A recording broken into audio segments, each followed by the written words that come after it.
Hello, magandang araw. Ito nga palang bidyong ito is nung last Thursday. Pupunta ako niyan sa Naga kasi mapaayos ko yung aking baptismal kasi kailangan yun sa kasal. At alam niyo ba guys, napakaswerte ko kasi magandang van ang nasakyan ko. Sobrang bago pa niya at saka modern na siya. Hindi katulad ng nasakyan ko last time na pangit yung upuan. Sa kapangit na yung loob, ito bago talaga to. At siya nga pala guys, yung pamasahe papuntang Naga is 210 pesos. At ayan, nakagayak na kami. Hindi ko alam kung saan lugar ito guys, pero sobra talaga ako nagandahan sa view, lalo na yung mayo. At ayan nga po, share ko lang po sa inyo guys.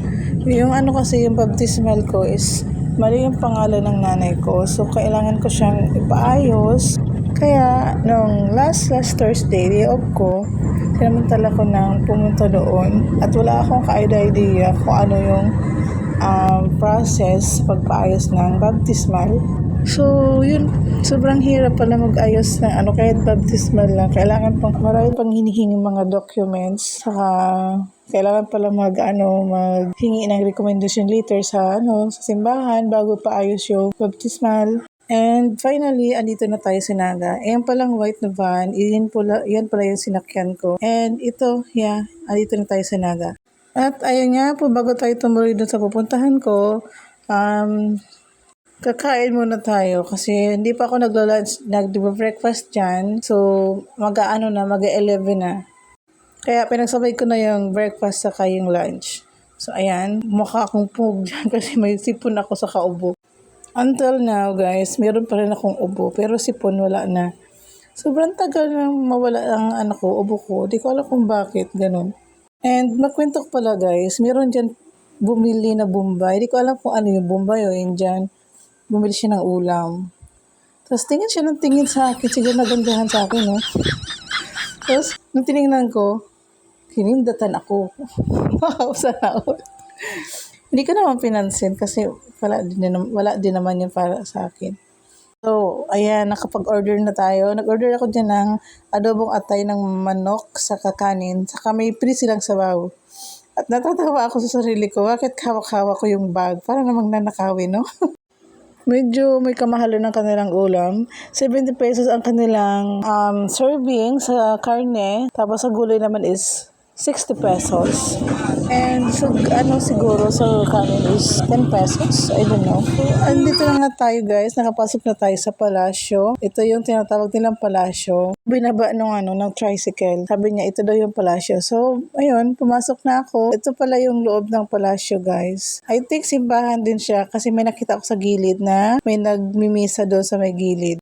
Madami ako nakasabay na mga nagpapaayos din ng baptismal nila. May mga bata din nakasama. So, ito ang loob ng palasyo. Di ko alam kung anong pangalan ng building na ito, guys. Tawag nila dito is palasyo. So, ito pala yung requirements sa pagkuha ng baptismal.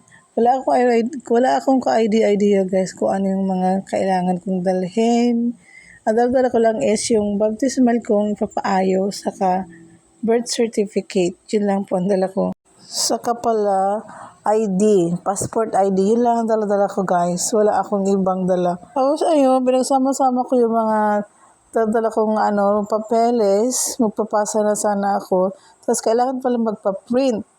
Tapos naka-lunch break na noon. So ayan, may nakita ako doon na nakaupo doon sa may dulo, nagpapahinga. Tatanungin ko sana siya kung saan yung pwede magpa-print. Yung pala, nag-work siya doon sa loob.